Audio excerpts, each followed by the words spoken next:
Let's do that. And it's now it's running through there, but I think there's a sound component. I'm like, if you wouldn't mind if I ever came over to my dad, I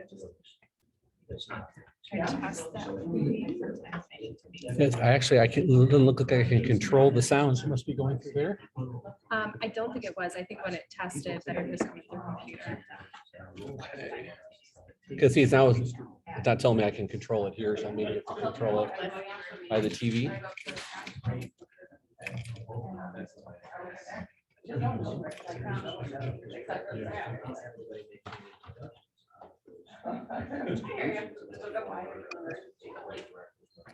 Can anybody hear me? Okay, we got one thumbs up. Could someone there talk so we can see if it's coming through or where it's coming through? Hey, John, how we doing? Mark Mule. See, I don't think this is new enough. I don't have a jack. Have to go through. I went to grab my car. So it's not going through that?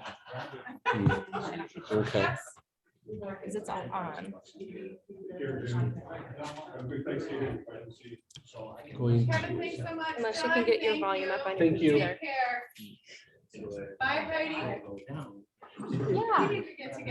Is there anybody staying, I guess? So thanks for getting us in. I'm going to change my preferences. I'm a spy. Yeah, noisy room, John. And thanks, I'm looking forward to working with you. Take care. And you can't control your volume. Well, it's not letting me Something see. It's not letting me control the What do you volume. have Normally, plugged in beyond? Let's see, this is. that's my power cord. Okay. And And then this. I'll take this off maybe. I don't think this will do it. No, I don't think that's it. No. Okay. Hey, Scott, could you talk again? Yep. Hey, John, you're Yeah, that even is- uglier on video camera. Oh, I know. Let me go here. You must not have heard that, Mark. We want microphone. Okay, speaker. We want to go through Samsung. Let's try that. Okay, talk again, please. Hey, John. Hey, there it goes. Thanks, Scott. Okay. I either drove them away or I did such a good job of explaining. We only have a couple schools that are sticking around here, but I'll get out of the way. And where's all of our, we got Rich here. Oh, Rich is an Ohio guy. Yeah. I sent it out to the other ones, and we have Doug is in Valpo, and that Just guy named came Mark on. Mueller or something, or don't know who he is. And then Scott is the guy who was the principal turned fundraiser. You know that unicorn I was. I talked about you, Scott. Not. I hope your ears weren't burning. As long as it's all good. Well, let's see here. I have behind me Randy. Raise your hand. Randy is going to be running the Ohio SGO. He's now on staff at the high school association. So they're running their SGO out of the high school association, right, Randy? Correct. Right. Okay. And we've got people over here hiding, but I don't know if they're actually going to be in. They're chatting. You know, I know it's hard to believe fundraisers and school people talking, not listening, but it does happen. I can do both. You can do both. Okay. I'm so old, I can't do both anymore. And then, of course, you know this guy right there, don't you? Hey, Kevin? Kevin, good to see you. And I think he's purposely standing where he is. So Right.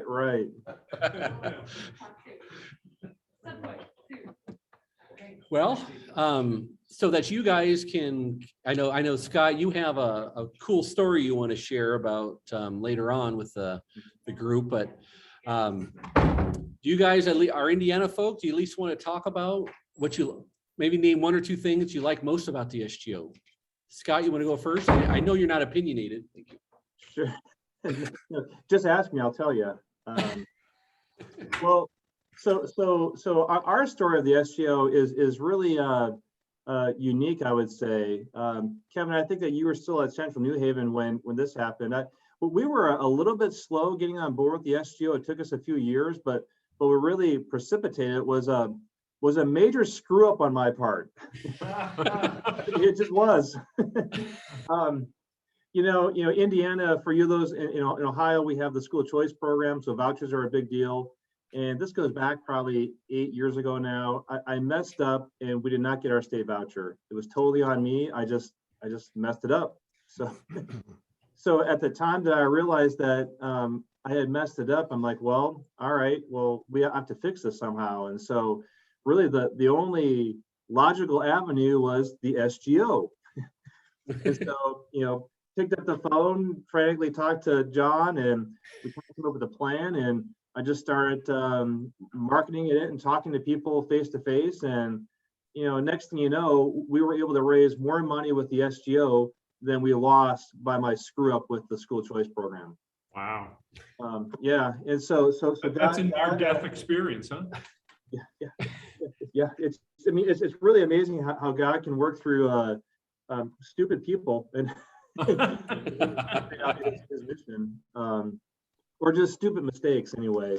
And that's really, ever since that point, the SGO here at St. Peter's has done nothing but take off. And it's been a huge blessing for us because the voucher only covers a certain portion of our school tuition. And so, we charge the actual per pupil cost or close to it. And so the voucher isn't going to cover the entire amount. And so the SGO helps to cover that gap between the voucher and the full tuition that we charge. And so, it's hard to believe. We have some families who are making less than $20,000 a year coming to our school. Well, there's no way they can afford to pay the tuition even after the voucher. And so the SGO has helped us cover that gap. And honestly, we did a few things right. We started communicating the full per pupil cost years ago. So many schools still don't charge their per pupil cost, and they're kind of leaving money on the table.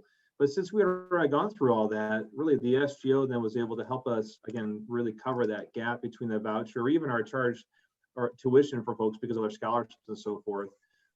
So really the SGO has just been a huge part of our school. Right now, our SGO funds, I would say about 12 to 15% of our total school budget when it comes to revenue. So it's a significant player in what we're doing here at St. Peter's. Wow. But if you break down Scott's issue, is their backs were against the wall, their hair was on fire, Yeah. and they shared the need, and their donors came forward. And Scott, I was sharing, I didn't say your name at the time, but you haven't even gone to your full database yet. You're just still communicating with some key people, right?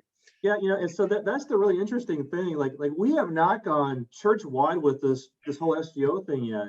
We just, I've talked to our boards and committees and individual people, and that's really it. The bulk of our church hasn't even heard of the SGO thing. And so if we were to ever really get to that point, there's even more potential for growth with the SGO. And I especially, my little, pie in the sky, dream world thing would be to have like $1 million in our SGO account that we could tap into down the road if we would need it for other purposes, or if the school choice program were to change in some way, which again, we're thankful there aren't any signs of that happening, but it'd be great to have $1 million just in that particular, account. And part of our secret sauce here with some of the folks who contribute nicely is I tell them, obviously giving above and beyond what you would normally give is preferred, and that's the best way to do. But if you have limited funds, well, what if you shifted part of your offerings to the SGO? And I know initially, especially our pastors might kind of, and I'm not sure about that, but here's the thing: if they give back their tax credit back to the offering plate, She's the one who did that. Yeah. Really, it's like a 2-to-1 employer match kind of a thing. Like, why would we not want our people to do that? Without getting in a big theological debate of third source funding for church and sort of that. But to me, that really has resonated with folks, and that's personally what I do, and that just has made a big difference for us here at St. Peter's. Undeniably, people who do that do actually give back their 50% in the offering plate. We have data that shows that the amount that they contributed with the SGO and the offering has increased. Wow. Than before they just gave the offering. So it's a win-win for everybody. And ultimately, and I always when I talk to people, it's really easy to get hung up on the mechanics of the whole SGO program and the tax credit benefit. But what can never be lost is the real benefit. It goes back to our kids. Everything that we do in our schools needs to point back to Jesus. The reason that we have more special education services is for more kids to get in our schools so that they can hear about Jesus. The reason why we want to have an outstanding math program and offer geometry for our 8th graders is so that kids will be in our school so that they can hear about Jesus. And so the SGO, we contribute to the SGO so that families can afford to come to our school so that their kids can hear about Jesus. That's really what it's all about. Very good. Okay, and now Doug, I'll introduce Doug. Doug found out about the SGO program as a donor and as a thriver and employee, so he enjoyed the match. And he kind of like that old Remington shave guy. He liked it so much he became an old. He now is helping fundraise. Again, I'm showing my age again, folks. I know, but he is now kind of helping get their fundraising going at Emmanuel Lutheran in Valparaiso, near the Chicago quarter of Indiana. So go ahead, Doug. Well, I just thought it would be helpful to speak kind of like a civilian on the giving side, and the emotional draw to me was powerful. First of all, my background is in business, and so tax credits are very nice sounding terms. But for me, the joy of being able to give and to have that matched kind of by the state of Indiana, and then as a Thrivent representative, being able to have Thrivent as well, matching that gift. All of a sudden I was able to kind of do good stuff, and it wasn't costing very much. And I found then, as a Thrivent representative, I was able to talk to people who hadn't the slightest idea what an SGO is. And they would get this big expression on their face like, no, really? And that, I think, also helped to get the ball rolling. So from the standpoint of being a donor and as I said, a civilian supporter, it's a wonderful, wonderful vehicle that just has tremendous benefit. And I'm just starting to find out about that myself. Very good. I would just want to add one thing to that, John. Also, one thing that happens also is people enter the SGO as a donor kind of gently or lightly, just to test it out to see that it actually works, because it sounds way too good to be true. Yeah, That sound familiar? But then once they actually see that, wow, this is like a totally legit program, all of a sudden you see, we have found that we have seen some very large contributions come after pretty humble beginnings. And so, all right, good. Now, Bill Ayers. Now, Bill is a retired attorney and board member who said, you know what, I want to fundraise at a Lutheran high school in Indianapolis. So, Bill, we're just asking everybody maybe one or two things you like about the SGO program for our Ohio friends.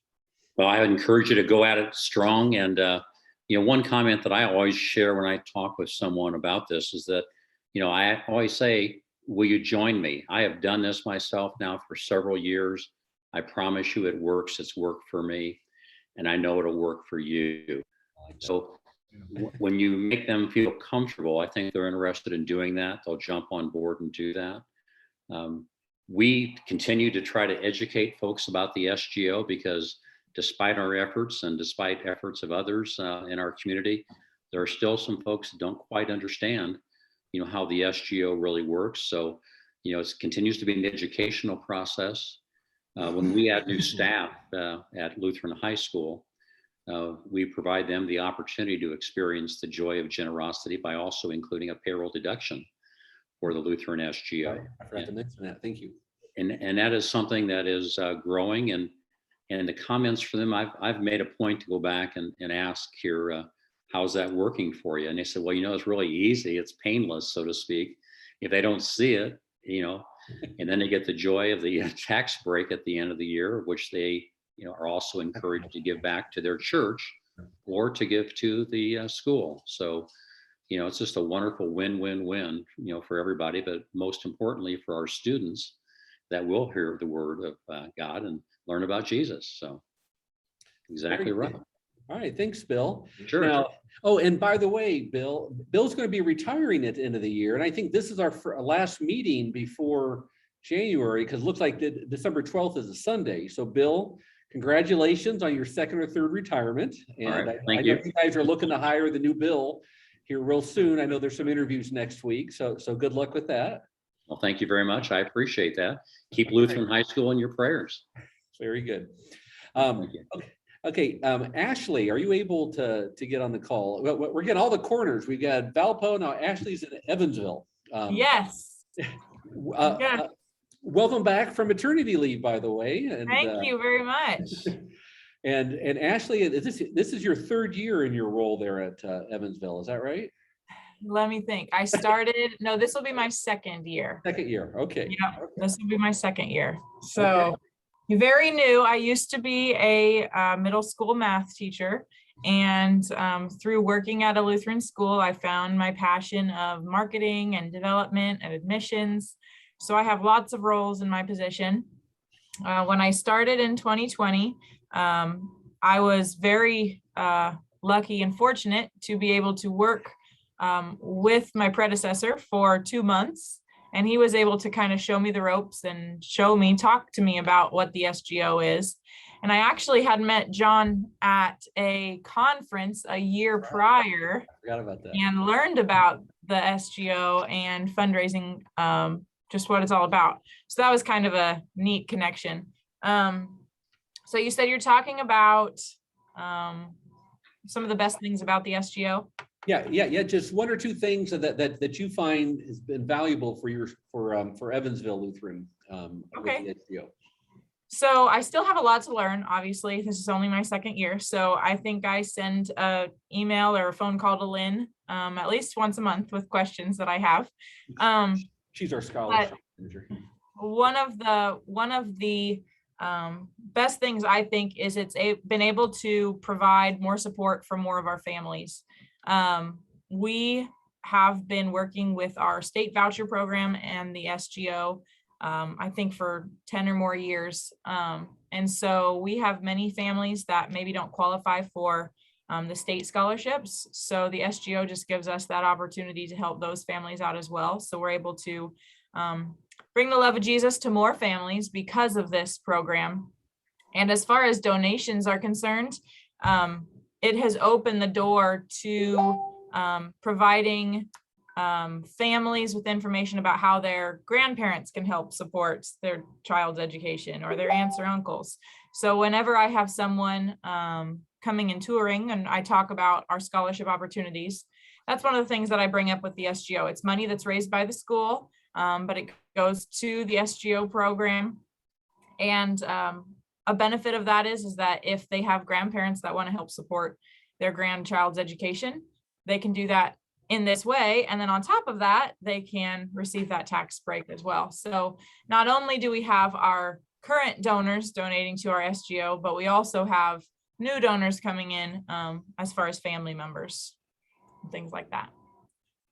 All right, great. And then I didn't introduce him earlier, but Mark Mule, he's the executive director of the Lutheran Schools Partnership that I mentioned. So that kind of helps provide services for the 19 schools around the greater Fort Wayne area. So Mark, do you just want to, something you've observed? In fact, he was one of the quotes I had. I won't tell you which one, but he's one of the quotes I shared today. But some of the benefits you've seen for our schools in the SGO program. I think there's the two that come to mind, either individually for a church worker, or there's also for those who are kind of skeptical about government intrusion. The fact that this is private money makes a difference. We've got schools in our region who are not part of the choice scholarship / voucher program, but they are part of the tax credit program, and they can see themselves through that because it's their own people who are still donating, and it's open to them. They kind of see it as a pass through, but yet they get a value out of it too, besides what the school gets. So that's one of those things that I think has been helpful. in the expansion for specifically our Lutheran SGO. But then personally, for my wife and I, we've seen this as an opportunity to never pay state taxes again. We haven't done this for years. So instead of doing our quarterly payment, we make one check out to the Lutheran SGO. We get to help out more than just one school. Then with that kind of support, and at the same time, the tax credit comes back and it covers our self-employment quarterly payment. So that's kind of a cool thing too. I don't mind not paying the state of Indiana, even though I love Indiana. I do appreciate not having to take care of that payment. So that'll be the things I throw in the hopper. All right, great, thank you. All right, well, how about questions from the peanut gallery here in the Cleveland area, in New Royalton? New Royalton, North Royalton. I'm sorry, North.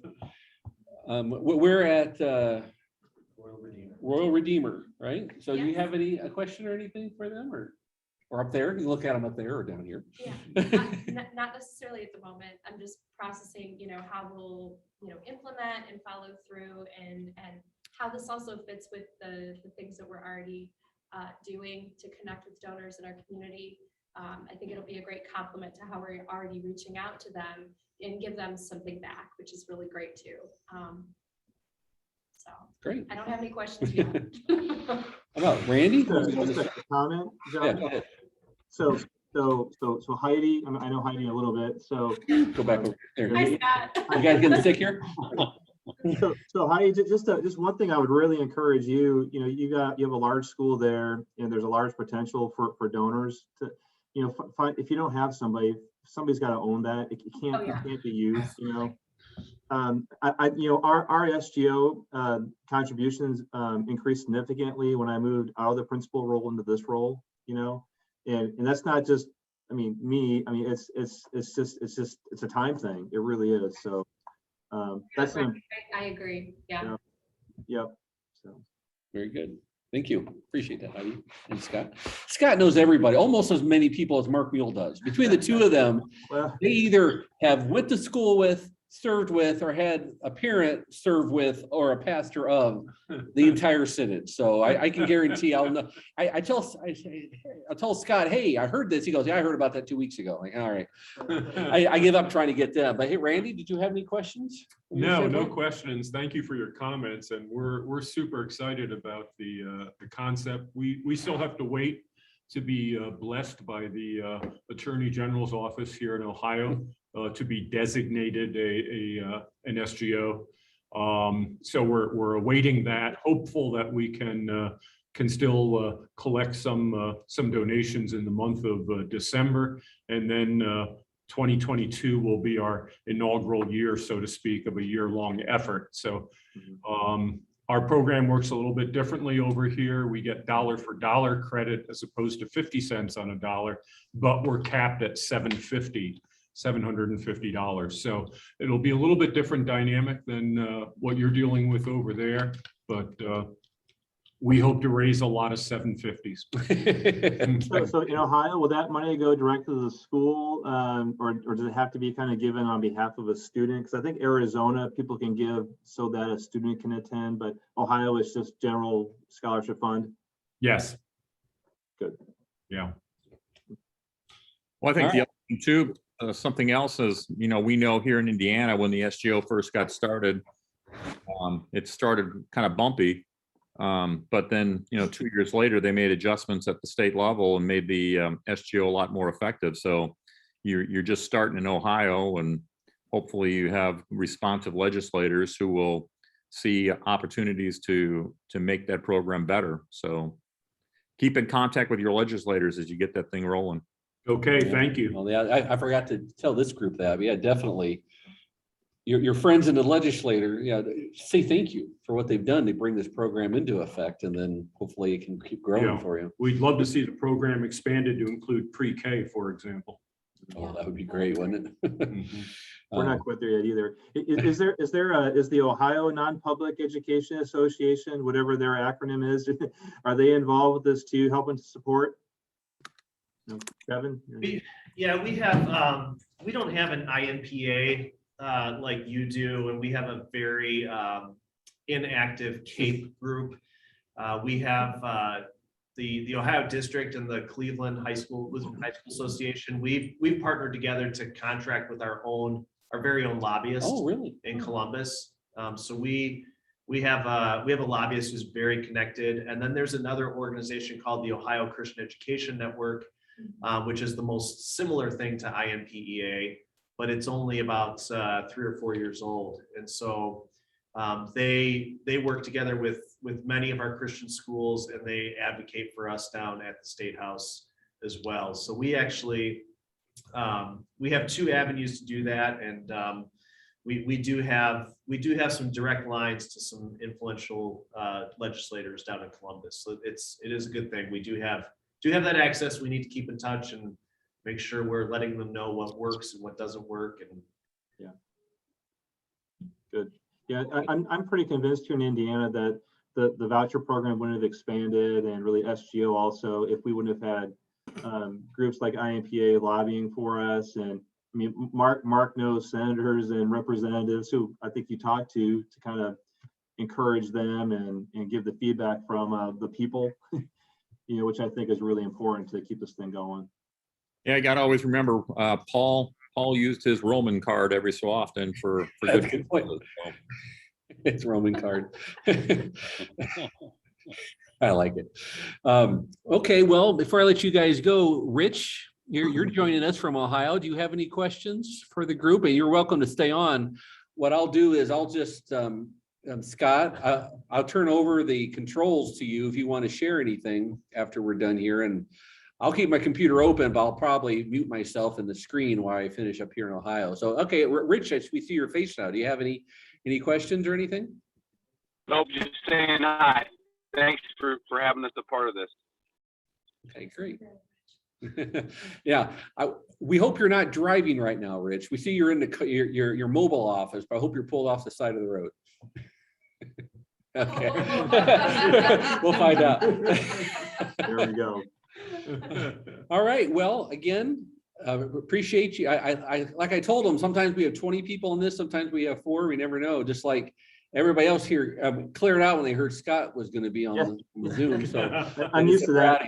So you're used to that. So, all right. Well, good to see everybody, and we'll see everyone again soon. Thank you. Bye-bye. So just for Bill, Doug, Ashley, and Mark, just as we kind of wrap things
guys how it's distributed.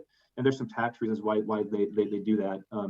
But you might talk to your accountant and just see if you receive any money from donor advised funds, and then we can maybe have a conversation sometime if you want to learn more about that. It's One one of way, the fastest forms of plain giving. easy way to tell on that too is when the check comes through. The check is not from Steve Johns, for example. It's going to be the Johns Family Trust. So the check's going to be from some financial institution, a Fidelity or Raymond James or an entity like that. So Yeah, and actually, when you receive those donor advised funds, you are, the tax letter comes actually from the donor advised fund to the donor. You wouldn't send a letter saying, well, we thank you for your donation. This is all tax deductible, the charitable, blah, blah, blah. Mm. You can send a thank you note, of course, and you should send a thank you note, but leave all the tax information out. So. Okay.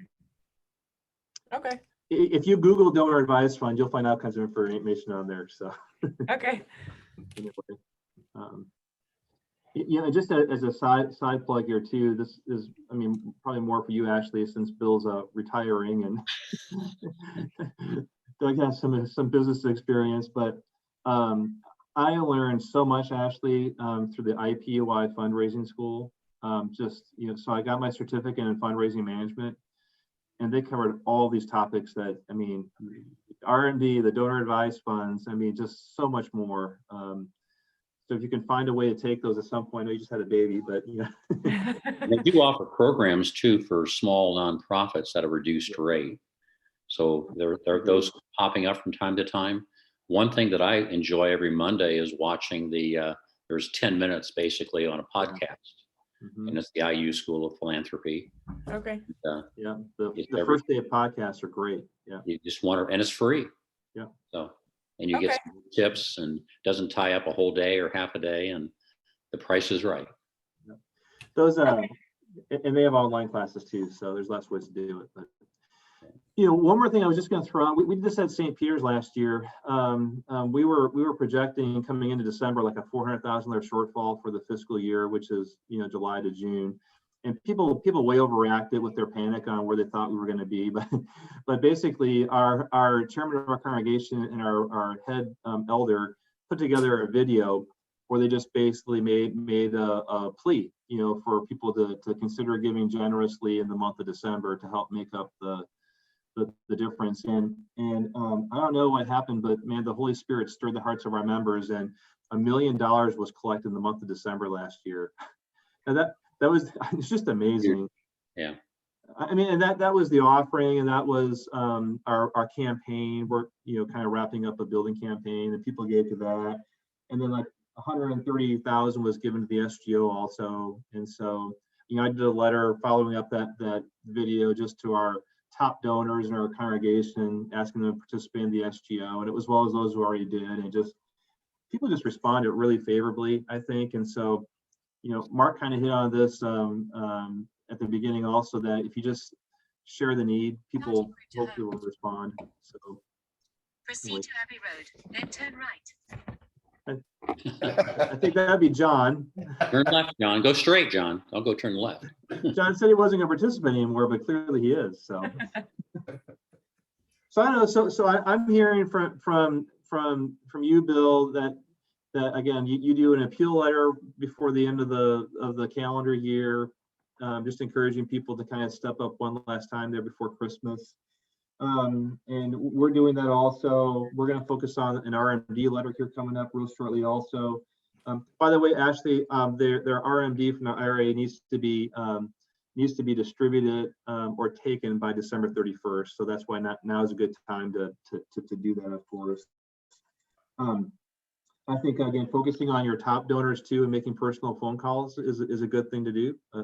And those live bunts and side bunts, people that have given in the past but haven't yet given this year, trying to focus on that, because there's one donor who honestly I recently talked to that just forgot about the SGO. He had given for 2 years and then he didn't for a year and he just kind of forgot about it, even with all so that the personal phone call is what got him back on track. So just a couple of tips there, I think, to go forward here with with your year or so.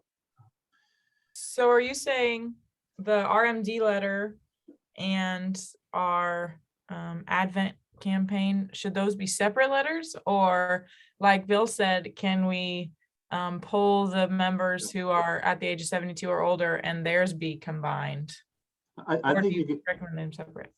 I think you can combine it. I really do. I Okay. think, you can have like a little section on your letter, like, all right, for our, 70-year-olds and above, you're all familiar with the RMD, consider, making an RMD contribution to our Advent campaign, Okay, it's tax-free, or avoid taking your federal tax, whatever, all kinds of ways you can word it. But Okay. definitely hit on the tax advantage. okay, Because that's going to be a big selling point for why they want to give. and that tax advantage is that they don't get taxed on that money. Correct. Well, Yeah. And they give Yeah. it. Okay, To avoid paying taxes on your RMD, consider giving your RMD to Evansville Lutheran School. okay, And when they do that, basically they would just work with their financial institution, and then the financial institution would just cut the check, make it out to Evansville Lutheran. okay, So it's really easy. There's no hassles to it. It's just them working with their financial group, okay. Thrivent or whatever. If I may, one other thing, back to my days at Thrivent, and here again, be very careful about giving any semblance of tax advice. But I would sort of generically talk about giving your taxable dollars to God, who doesn't pay taxes, and giving non-qualified, is the term, dollars to your kids. If you're talking to people who are my age or greater, as they're starting to do estate planning, if they're healthy, if they're able to take some of those RMD dollars and put them toward life insurance policies.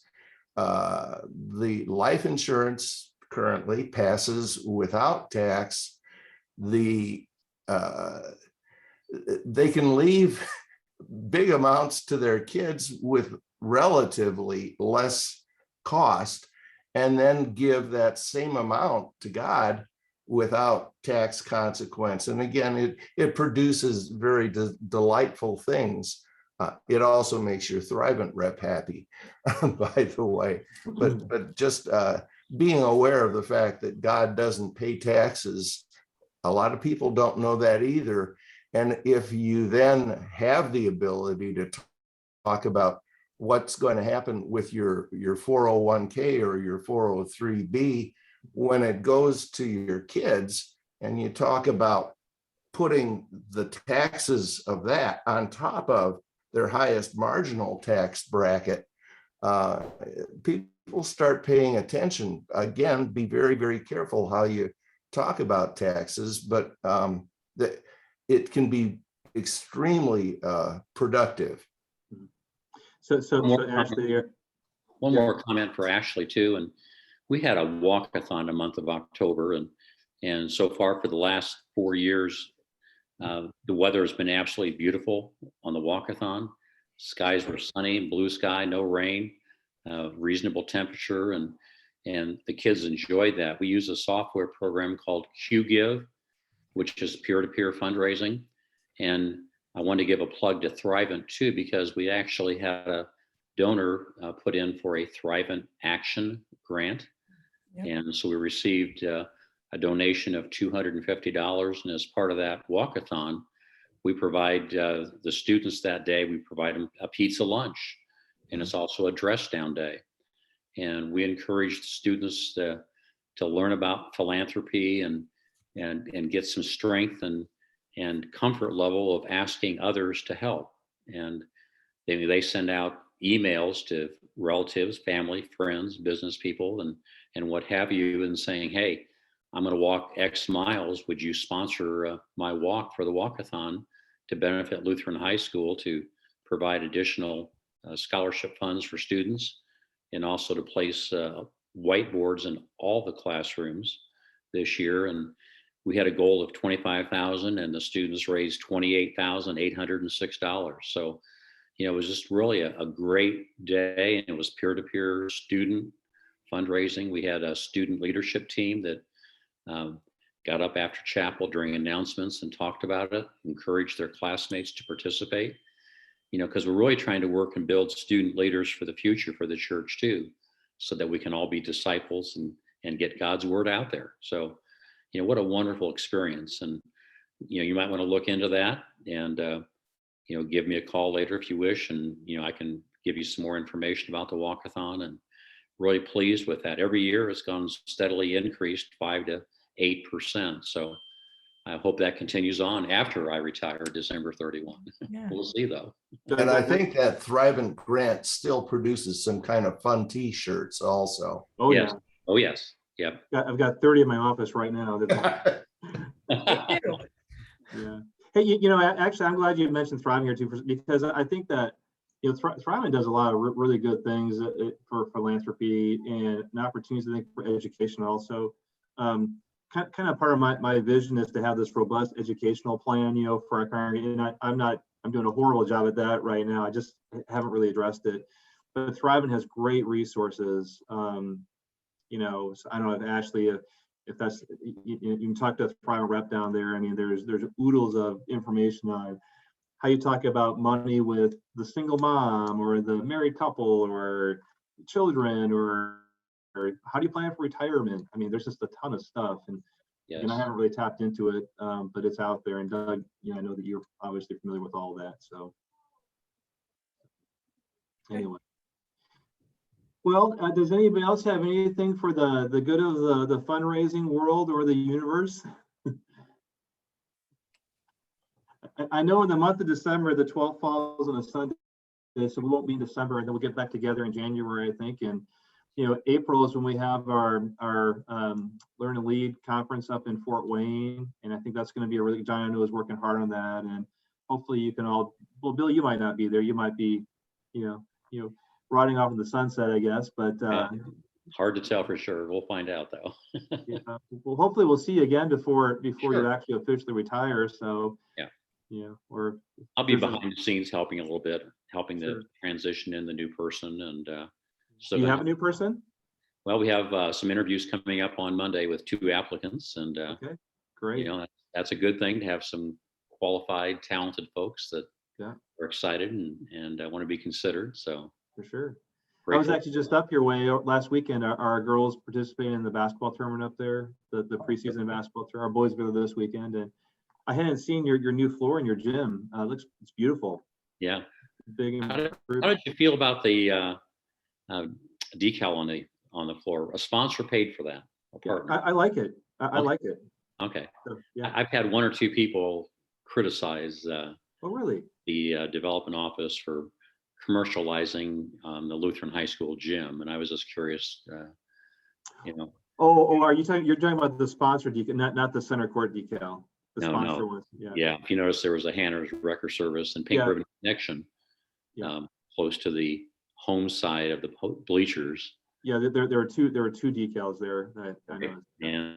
And 2 folks complained about it. Yeah. And so I talked to them and I said, well, we're a small school. We depend upon our family to support the mission and ministry. And Mhm. that gym floor had not been redone Mhm. for 20 years, and it was way past due. And the school didn't have $24,000 to do it. And, if donors would all step up and, would donate to do that, we wouldn't have to have a sponsorship logo on our gym floor. But, Yeah, that's always my comeback too, is like, well, if people gave more on the offering plate, then we wouldn't have a yeah, need for we this. wouldn't have a Until need. that happens.